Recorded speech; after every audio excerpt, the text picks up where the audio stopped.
23 марта 1918 года всемирно знаменитый китайский фокусник Чан Лин Су исполнял на сцене лондонского театра Woodgreen Empire свой коронный трюк.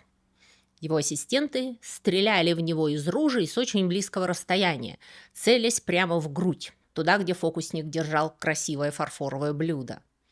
А Чан Лин Су выхватывал пули из воздуха руками и зубами и потом бросал их в блюдо к восторгу публики, неуязвимый и смеявшийся в лицо смерти.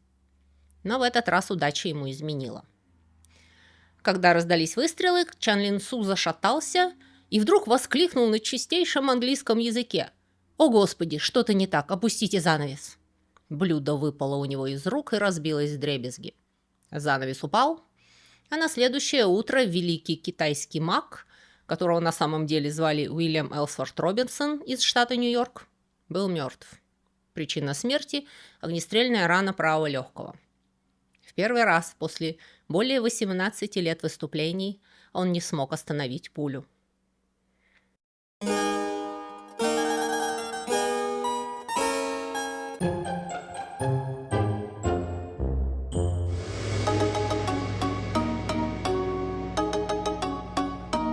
Еп, самый знаменитый китайский фокусник начала 20 века не был китайцем. Он не был даже ни на каплю азиатом, чистокровный американец с родителями-шотландцами, совершенно европейскими чертами лица и голубыми глазами. Как мимочка в пиковом валете, с вычерненной сажей, совершенно славянской мордашкой и синими глазками, лезть в эфиопки – это большое нахальство нужно. Но Робинсон проделал это не в книжке, а на самом деле и в международном масштабе. 18 лет он морочил людям головы, вырядившись в расшитый шелковый халат, заплетя волосы в косу, намазав лицо гримом и делая вид, что ни слова не знает по-английски. И все ему верили. Публика, валом валившая на представление знаменитого иллюзиониста, видела то, что хотела видеть. Никого не смущало, что вся персона Чан Лин Су была такой же иллюзией, как то, что он доставал маленького мальчика из чаши воды, производил бесконечные шелковые шарфы из воздуха и распиливал пополам хорошенькую девушку, наряженную то ли японской гейшей, то ли китайской принцессой, кто их там разберет. Девушка тоже была самой обычной американкой в нелепом парике.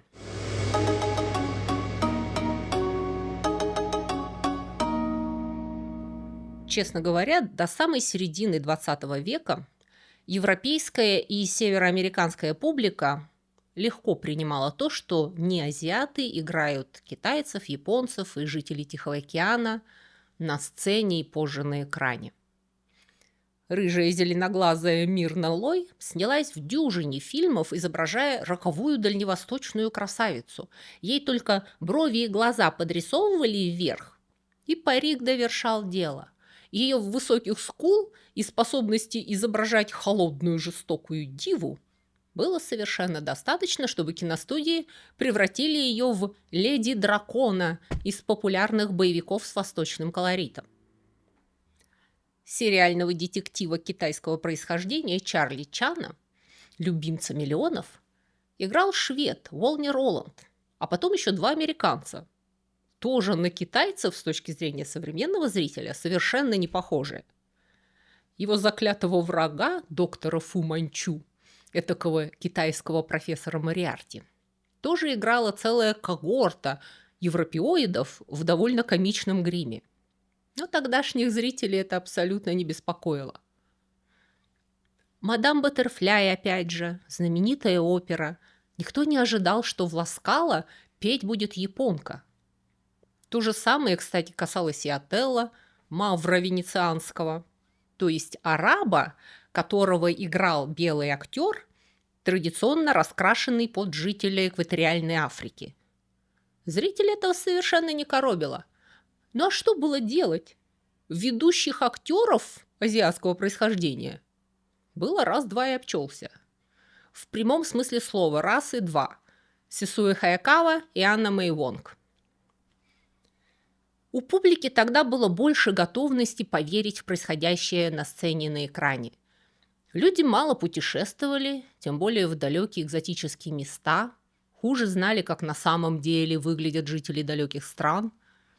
И даже если они жили бок о бок с представителями других рас, они с ними не перемешивались и держались особняком.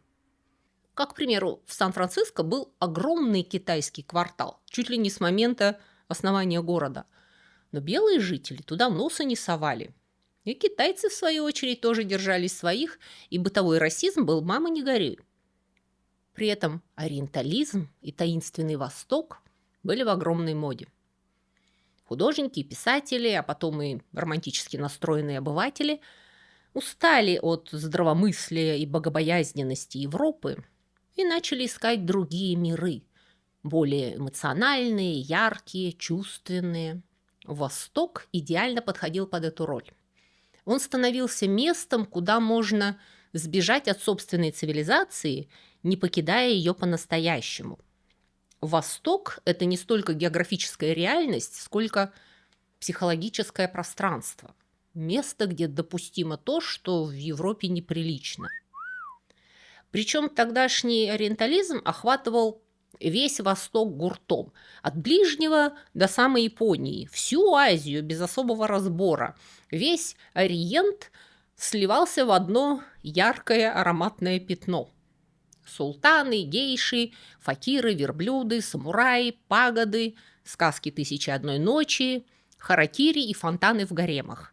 Все это была одна загадочная отдельная планета, где существовали сказки и приключения. Область тайн и чудес.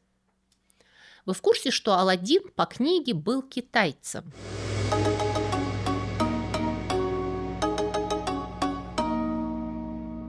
Впервые Запад по-настоящему увлекся Китаем еще в XVIII веке, когда Ост-Индские компании, в первую очередь британская и голландская, начали ввозить не только чай и шелк, но и изысканные предметы быта с картинками.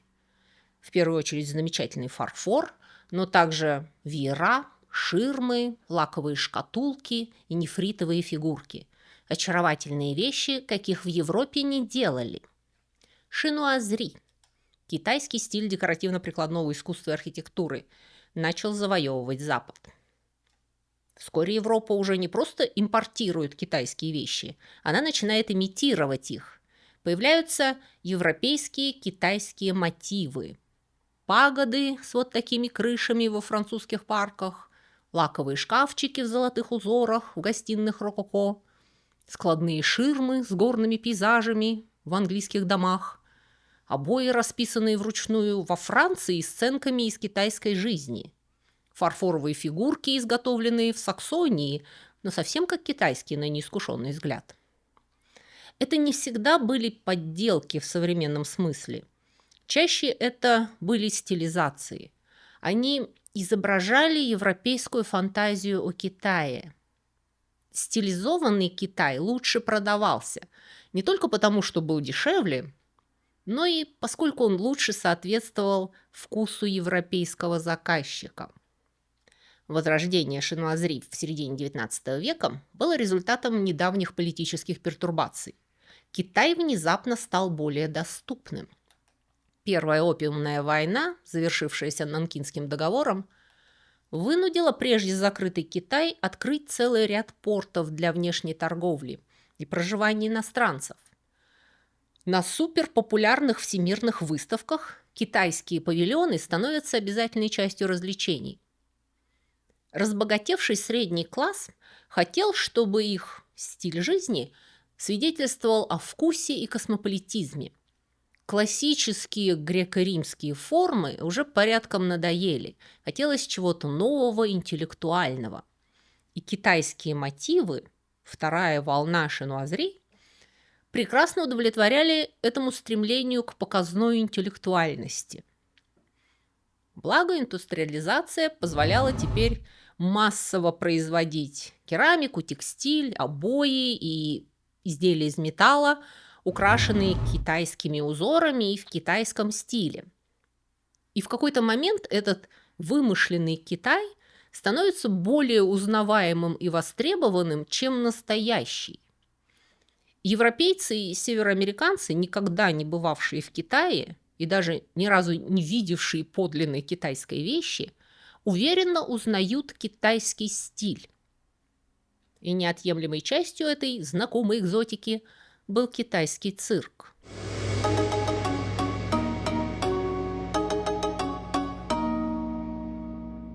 Традиция китайского циркового искусства имеет очень древние и другие корни, чем европейский цирк. Если европейское цирковое искусство выросло из конных соревнований и дрессировки зверей, к которым позже добавились акробаты, жонглирование, фокусы и, конечно, клоуны, то китайский цирк был в первую очередь связан именно с акробатикой, с демонстрацией замечательных способностей человека. То, что вы сейчас подумали про ушу, кунг-фу, боевые искусства, это правильный инстинкт. Это именно и было истоком китайской цирковой традиции, а не гонки на колесницах или гладиаторские бои, как в Европе.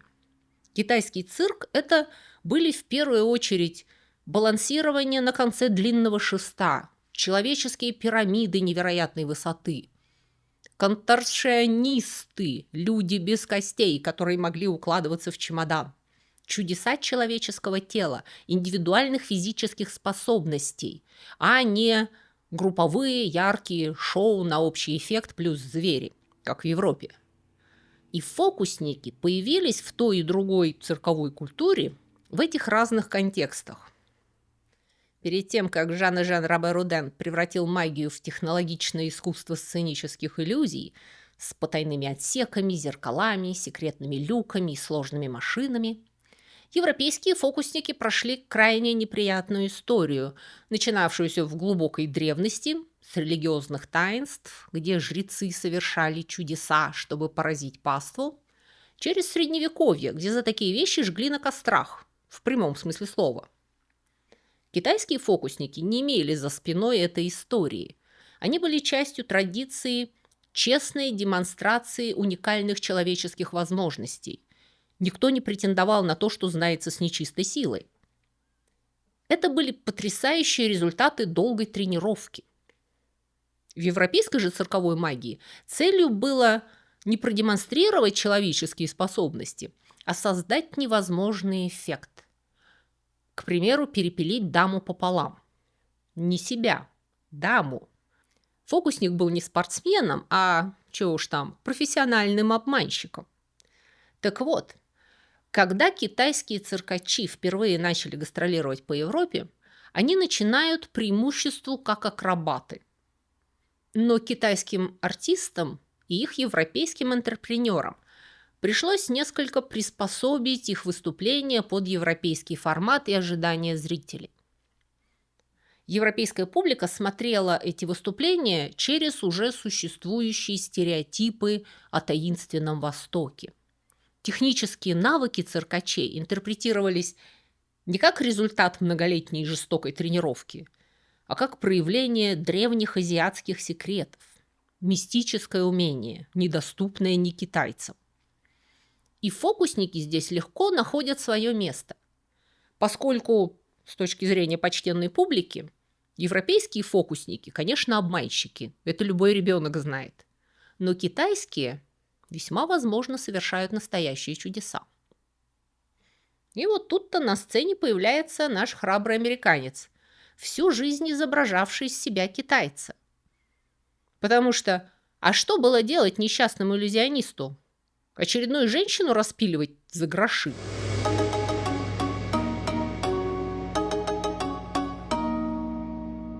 Наш герой, Уильям Робинсон, родился 2 апреля 1861 года в семье водевильного артиста на юге штата Нью-Йорк.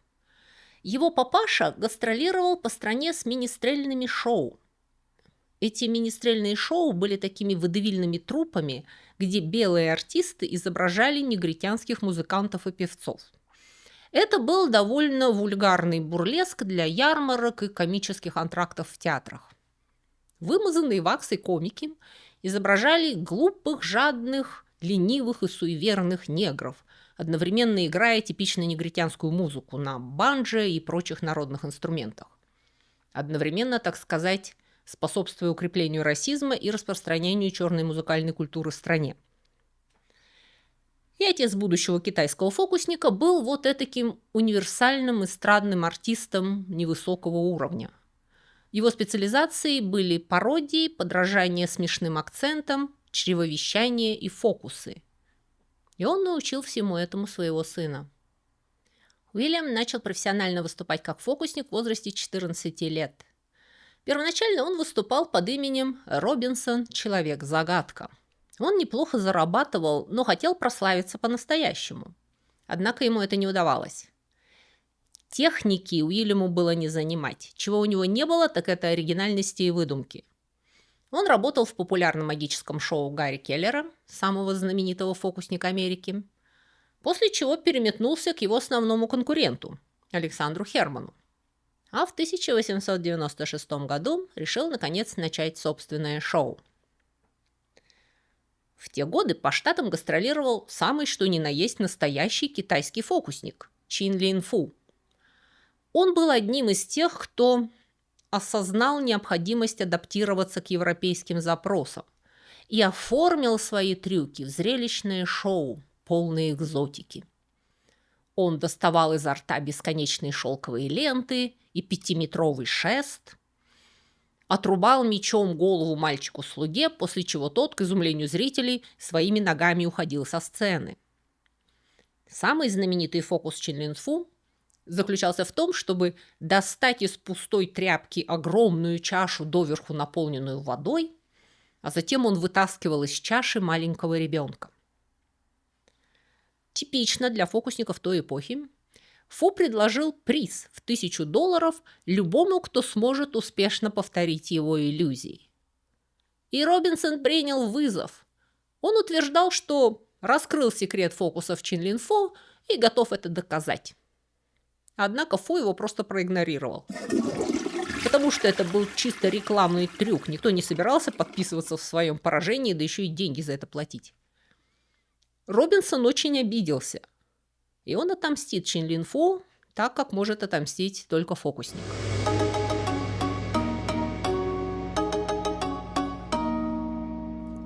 В 1900 году 40-летний Робинсон узнал, что один интерпренер ищет китайского фокусника для выступления в Парижском театре Фоли Бержер.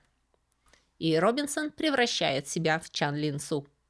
Он сбрил усы, а заодно волосы на передней части головы, отрастил длинную косичку, замазал бледную шотландскую физиономию смуглым гримом и обрядился в китайскую одежду. Поскольку он не мог рассчитывать сойти за стопроцентного этнического китайца, даже самые наивные зрители усомнились бы его голубым глазам, Робинсон придумал для себя заковыристую биографию. Он утверждал, что он сын шотландского миссионера в Китае, женившегося на китаянке. Он родился и вырос в Китае, оба его родителя умерли, когда ему еще не исполнилось 13 лет, и тогда он попал под опеку мага по имени Архи, который обучил его выполнять древние магические трюки. И вот эту древнюю китайскую магию он и имеет честь представить почтенной публике в Париже и Лондоне. Новоявленный Чан Лин Су продемонстрировал истинно китайскую преданность делу, никогда на публике не разговаривая по-английски. Он нанял в качестве переводчика англоязычного японца Франко Комитара, который тоже изображал китайца. Оба прохиндея не знали ни слова по-китайски. Когда к Чан Лин Су обращались по-английски, его переводчик бормотал ему какую-то псевдокитайскую ахинею, тот отвечал на такой же белиберде, и переводчик серьезным видом переводил. Чан Лин Су также обзавелся китайской женой Суи Син, выступавшей его ассистенткой на сцене. Это была его подружка Олив Пат, еще одна фиктивная китаянка. При этом у Робинсона вообще-то была и настоящая жена, Бесси Смит, его бывшая ассистентка, на которой он женился еще в 1883 году, за 17 лет до того, как он стал китайцем. Она оставила сцену после рождения сына, и Робинсон, постоянно мотавшийся по гастролям, довольно быстро ее забыл и забросил. Но формально так с ней никогда и не развелся, поскольку был католиком. Развестись ему религия не позволяла, а жить во грехе с другой дамой и обманывать публику по всему миру было, как мы видим, ничего. Робинсон и Пат, Чан Лин Су и Суи Син представлялись мужем и женой в течение 20 лет. И пара начала иметь огромный успех, гастролируя по преимуществу по Европе, но также по Австралии и Новой Зеландии.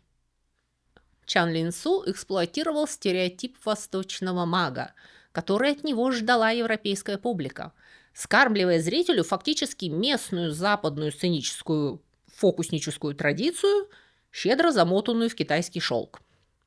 Суи Син появлялась в многогранном хрустальном фонаре, парящем над сценой на цепи.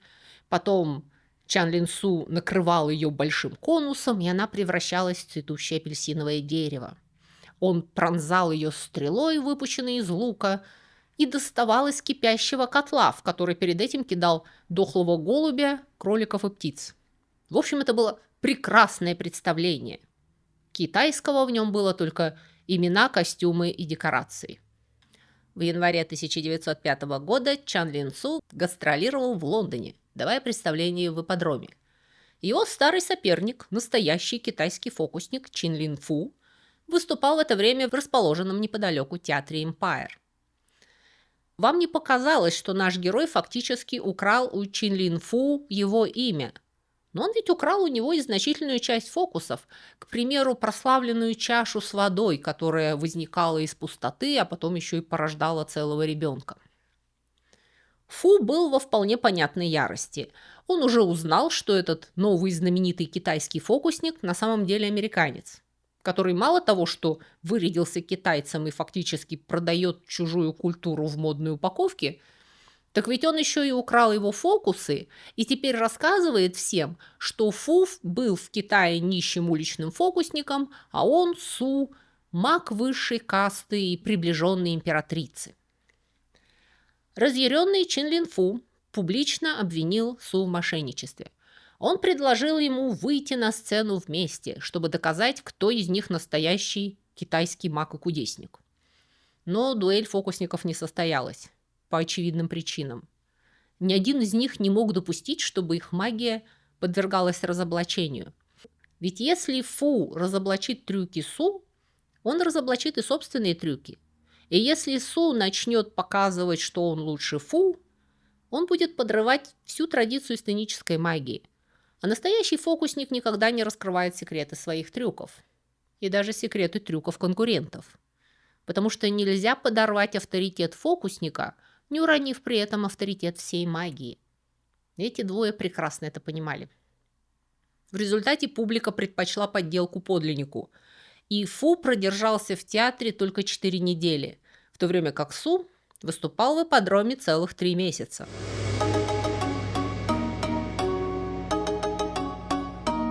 Среди всех неоригинальных трюков, которыми прославился Чан Лин Су, самым знаменитым была ловля пули. Опять же, не он его придумал, и не китайским он был. Одно из самых ранних описаний этого трюка относится аж к XVI веку и происходит из Франции. В книге Жана Шассана «Незабываемые истории о великих и чудесных божьих карах и наказаниях» говорится, что не так давно в Лотарингии жил некий человек по имени Кулем, который был чрезмерно увлечен проклятым искусством магии, и среди его трюков этот был одним из самых удивительных. Он позволял стрелять в себя из аркебузы или пистолета и ловил пули в руку, не получая при этом никакого вреда. Божье наказание за использование проклятого искусства черной магии не замедлило. Один из его слуг, разозлившись, врезал фокуснику по голове рукояткой пистолета, продемонстрировав, что никакой он не бессмертный. На протяжении XVIII века различные вариации трюка с ловлей пули были разработаны множеством уличных артистов, о чем оставились письменные свидетельства. В принципе, технологий этого фокуса существовало множество. И к началу XX века это был уже хорошо известный трюк, вокруг которого даже сложилась своя мифология. В частности, считалось, что он несет проклятие тому, кто вздумает его исполнить. На самом деле это просто объективно очень опасно, что бы вы ни делали с ружьем. Гарри Гудини, к примеру, несмотря на свою экстремальную храбрость, так его и не выполнил, хотя однажды пообещал, что сделает. Но Гудини не был чокнутым. Как этот фокус делается? Выглядит это так, что в фокусника стреляют заранее помеченными пулями из пистолета или ружья, а тот как бы ловит пули на лету, руками или иногда зубами, оставаясь невредимым. Иногда для большего эффекта между стрелком и фокусником ставят тонкую перегородку и потом показывают, что в ней осталась дырка от пролетевшей пули. Ружья для фокуса модифицируют таким образом, что они могут стрелять дополнительным холостым зарядом. При этом настоящая меченая пуля или оставалась в стволе, а фокусник заранее прятал в рукаве или во рту ее дубликат. Или пулю тайком вынимали при зарядке. К примеру, если использовалось ружье, заряжавшееся с дула, то специальным шомполом с магнитом на конце пулю ловили и вынимали, после чего передавали фокуснику. То есть ассистент стрелял из ружья холостым зарядом, а фокусник торжественно бросал или выплевывал заранее припасенную пулю в блюдо. Но регулярно что-то шло наперекос, и, согласно цирковым легендам, по меньшей мере 12 фокусников погибли во время выполнения этого трюка, что и породило поверье о том, что такая насмешка над смертью несет на себе проклятие. Нужно сказать, что эти страшные байки только подогревали интерес публики. И наш герой стал самым знаменитым примером того, как вредно испытывать судьбу.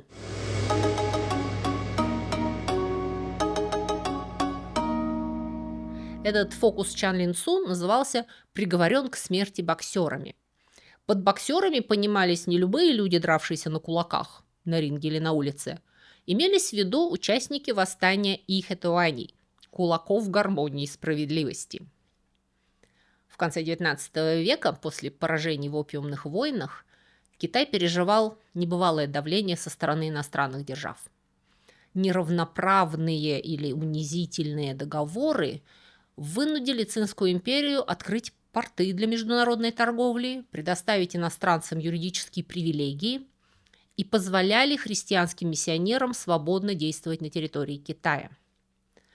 В стране начали появляться железные дороги, телеграфы и предприятия, принадлежавшие иностранцам. Значительная часть населения воспринимала это не как модернизацию, а как унижение и колонизацию под прикрытием красивых слов. И в стране возникло народное движение, которое на Западе назвали боксерами. Это была не централизованная армия, а сеть разрозненных сельских банд с сильными антизападными и антихристианскими настроениями. Вооруженные зачастую только кулаками и знанием традиционных боевых искусств. Отсюда и прозвище «боксеры». И хэтуани нападали на иностранцев, миссионеров, дипломатов, торговцев и на китайцев, предавших родину, принявших христианство. То, что начиналось как отдельные стычки в провинции, достигло кульминации в 1900 году, когда отряды боксеров вошли в Пекин и осадили иностранный дипломатический квартал. Разумеется, средства массовой информации на Западе превратили этот политический кризис в настоящую сенсацию. Писали, что боксеры – это дикие фанатики, мастера таинственных боевых искусств, адепты магических ритуалов, неуязвимые для пуль. Ответные репрессии со стороны 8 иностранных держав, включая Великобританию, Францию, Германию, Россию, Японию и США, привели к разгрому восстания и оккупации Пекина. Китай был вынужден подписать боксерский протокол 1901 года, который предусматривал выплату огромных финансовых компенсаций, позволял иностранным войскам находиться в стране на постоянной основе и еще больше ослабил государство. Для нашего героя эта трагическая история стала готовым сюжетом. Его ассистенты изображали боксеров, расстреливавших фокусника-полукровку. Боксеры стреляли в Су, раздавались убедительные выстрелы, из дул вылетал дым, а он изображал, как ловит пули в воздухе и бросает их на блюдо, которое держал перед собой. Ну и в последний раз что-то пошло не так. Одно из ружей выстрелило по-настоящему. Пуля пробила легкое сум, он упал на сцену, выкрикнув последние слова на английском языке, к двойному шоку публики в первых рядах. Мало того, что великий маг оказался не неуязвимым, он еще и не был китайцем. Чан Лин Су умер в больнице на следующее утро. Было следствие, в ходе которого его ассистентка Олив Пат, мадам Суисин, объяснила, что произошло. В мушкетах, использовавшихся для фокуса, были припаяны дополнительные каналы, там, где нормально располагалось гнездо для шомпола, в котором происходил холостой выстрел, в то время как пуля оставалась в основном стволе. Видимо, в этом дополнительном канале постепенно скапливались остатки пороха, и в очередной раз, когда был нажат курок, искра подожгла сразу и фальшивый заряд, и основной. И мушкет повел себя как настоящий заряженный мушкет. Несчастный случай. Были, конечно, сплетни, что это покушение завистников-конкурентов, но никаких доказательств этому не нашли. Когда публика узнала из газет, что их экзотический любимец не был китайцем, она ужаснулась сильнее, чем от собственного известия об его смерти. Все думали, что самая сложная иллюзия в его арсенале – это ловля пули. Но на самом деле самым сложным трюком было ежедневно притворяться другим человеком. Делать вид, что ты не знаешь ни слова на родном языке. Интересно, сколько из вас сейчас понимающие кивают. Люди думают, что вы такие крутые, потому что умеете доставать из воздуха шелковые ленты и глотать шпаги. Они не осознают, сколько сил уходит на то, чтобы просто сохранять лицо. День за днем делать вид, что ты сильный, смелый, приобщенный к великой мудрости, неуязвимый, не выдавать своей слабости, своего истинного «я». Держитесь. До скорой встречи.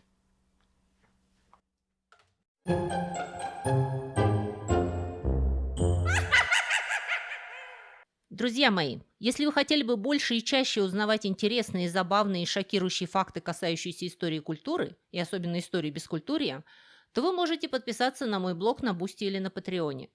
Эти два блога абсолютно одинаковые. Я там пишу одно и то же. Просто Бусти умеет принимать оплату российскими платежными средствами, а Patreon принимает разные международные кредитные карточки. На этих блогах я почти каждый день публикую занимательные рассказы с картинками. Это на первом уровне подписки. На втором же уровне вы также получите доступ к дополнительным коротким видео на темы, которые в YouTube не опубликуешь, и к полным вариантам некоторых еженедельных видео, опять же, с такими подробностями истории бескультурья, которые не подходят для широкой аудитории.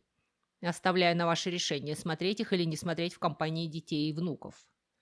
Опять же, если вам не нравится вся эта реклама, которую в вашей стране вставляет в мои видео YouTube, то это еще одна причина подписаться на блоги, потому что там я размещаю субботние видео без рекламы и на 15 минут раньше. И последнее, но не по важности, причина подписаться на мой блог – вы тем самым поддерживаете этот канал и даете мне возможность все мое рабочее время посвящать вам. Приходите ко мне на Бусти или на Patreon, у нас там собирается замечательная душевная компания настоящих бескультурников. Ты что тут делаешь? Чай пью? А на сегодня у меня все. Всего вам доброго и до скорых встреч!